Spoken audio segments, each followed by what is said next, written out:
काय बनवताय पप्पा? इथे बघा चिकन सुक्का बनवलेला आहे.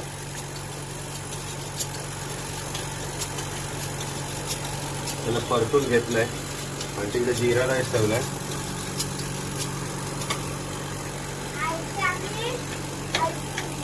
हे कशाची तयारी? चिकन सुक्क्याचा मसाला.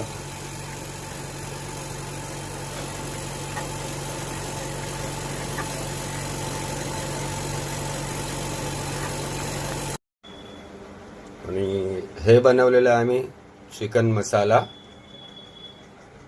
त्याच्या सोबत आहे आमच्याकडे रायता. इथे आहे जिरा राईस पुलाववाला.